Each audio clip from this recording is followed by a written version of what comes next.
I was hired on the spot at Tim Hortons. I was hired at Wendy's. I was hired at Walmart. Minimum wage.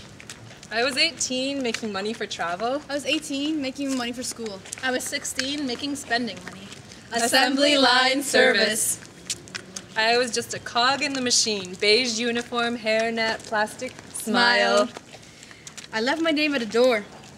New employee, I had to forget my personality. Colorless, only smiles. I packed lowest priced items in bags sealed with a Smile. Just another faceless coffee pouring robot, double doubles, Timbits, iced cappuccinos. Not human, no name, no identity. Cooking for the long line of people waiting for fast food. told to work hard to serve customers in their pursuit to buy more, save more, and live better. Or so the smiley face says. Customer service. Next, please. Thank you. Have a nice day. How can I help you? Students working full-time jobs. Part-time jobs. 10 hours. 20 hours a week. To pay tuition fees. That keep increasing. This work keeps us occupied. Keeps us from thinking. About how we fit into the system. Keeps us from resisting. Because our feet hurt from standing. For 8 hours. And our teeth hurt from smiling. For 8 hours. And our brains are numb from repeating, How can I help you? Our brains are turned off, tuned out, where I'm unaware that in 1872 Toronto. The Toronto Typographical Union went on strike for a 58-hour work week. I'm unaware that in 1873 Ottawa. Parliament passed the Trade Union Act, and soon all unions demanded a 4-hour work week. I'm unaware that the 8-hour. Workday was born on It was born in May 1st, 1886, Chicago. general strike in the USA. 100,000. Workers walked off their jobs. It was the U.S. Haymarket Riot of 1886. Words engraved on the Haymarket Monument say, "The day will come when our silence will be more powerful than the voices you are throttling today." Than the voices you are throttling today. And we try to raise our voices. And we're told, You're young, you have no experience. That's the way the world works. You assume that because I'm young, I don't know my rights. I don't know my rights. I don't I'm know not going to my ask questions. rights. I don't have never a ask voice. I'm not going to questions. demand I don't benefits. demand I don't know my benefits. rights. And I don't you know. have the power. Because I need this job. So I'm pleasant, so I'll take extra shifts, work overtime with no extra pay, because this paycheck is rent, because these tips are food. and I'm unaware that in May 1919, the Winnipeg General Strike. 30,000 Workers walked off their jobs.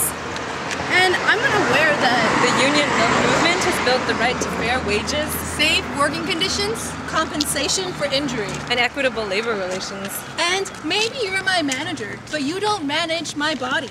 I am not your property. I am not your baby. I am not your sweetie. My words will bite when I say these unwelcome remarks, these unfunny jokes, these uninvited advances, this unnecessary physical contact is sexual harassment in the workplace.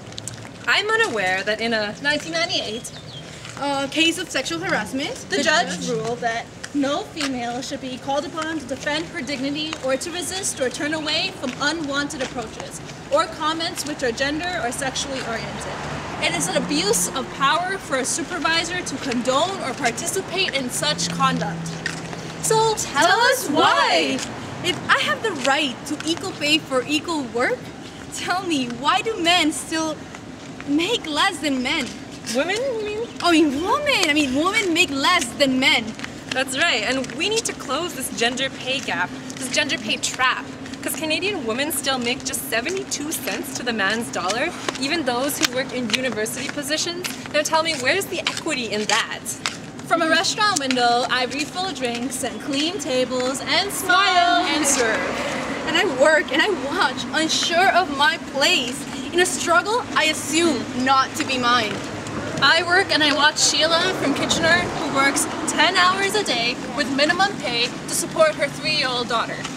I work and I watch Maria from the Philippines and Carlos from Colombia, who are the real reason customers keep coming back to this coffee shop. They whisper to me about unfair wages and unfair hours and overtime without extra pay. But they will never complain to our boss, and they stay at this job. Who am I to say anything? I work and I watch Humberto with an engineering degree from Cuba. But in Canada, he works in the kitchen. Sweat trails down his cheeks while he chases trails of success, which trail off when he mails money home to family. How can we be allies to migrant workers, temporary workers, non-status workers, who might be exploited, injured on the job, voiceless, invisible, who are not here to stay? They may only want paychecks to send home to families in Jamaica, Thailand, Guatemala. I mean, is it better here? And how can I ask if their rights are protected? Respected Without assuming or imposing my ideas or ideals onto them. When some say that this undermines the power of action, that Organization needs to come from the workers themselves. And I feel guilty as a Canadian for allowing this racism, this treatment of people as products, not for basic needs, but for profit and greed, in my own backyard. And I feel guilty as a Mexican for ignoring my own people, pretending it is not my fight. And when the focus is on boom and bust, the economic recession becomes a recession on human rights. And I see workers from around the world working around this city, and working in the basements, the taxi cabs, the greenhouses, factories, back rooms, underground economy of this place. And it took almost 6 years for my dad to have a job where he got recognized for his skills, abilities, dignity, and work. I mean, it's hard to find a job being an immigrant with a past homeland away from the Caucasian world. Even with master's degrees, speaking English is not enough. I mean, if you have an accent, a foreign name in your resume, it's a reason not to hire you. There always seems to be something more. Did I not get the job because of my name? Or my gender? Or how I look? Visible minority? I mean, wait. Did I get a job to fulfill this diversity quota?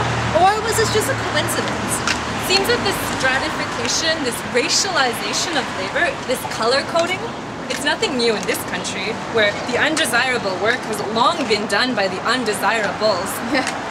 Railway built by Chinese labor, Uranium mined by indigenous labor, Canadian children raised by Filipina nannies, Vancouver SkyTrain built by Latino workers, construction workers from Costa Rica, Colombia, Ecuador, they pay $5 an hour to make Vancouver beautiful.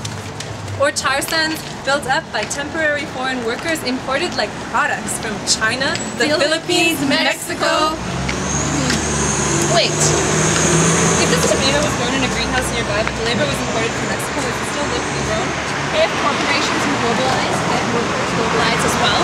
I mean, it's free trade, fair trade, when the best products are exported and the bad ones are staying with like the families in Mexico. I mean, fair trade is supposed to be good, so we don't ask questions. We don't ask any questions, no. And we don't know what to ask because we don't know what's going on, right? Yeah, we're uninformed, just one worker, not in your picture, invisible, unaware. World leaders? Whose world do you represent? You think we're innocent, ignorant, don't know, don't care? You think we're unaware? But really, this secrecy, this G20, G8, if this was truly a democracy, there would be a way for us to participate. These backroom meetings with $1 billion security backdrop for one city. One city. All to safeguard secrecy. These tactless scare tactics that ensure that the people are kept in check and in their place. Wait, we are the energy of this economy. The tomatoes on your table, the t-shirt on your back, the coffee in your cup, the burger in your mouth, your Summit City. If Tim Hortons, Wendy's, Walmart can be supported by our communities, why can't poetry? Poetry is the power of the people, and the power of the people won't stop. Poetry is the power of the people, and the power of the people won't stop.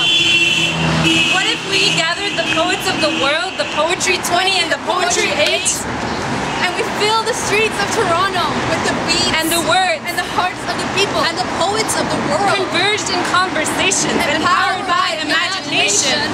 We will plant seeds of awareness, roots underground, and they will grow and become a mighty rose, and the rose will sing. No que no, sí que sí, ya volvimos a salir. No que no, sí que sí, ya volvimos volvimos a salir. El pueblo unido jamás será vencido. El pueblo unido jamás será vencido. The people united will never be defeated. The people united will never be defeated.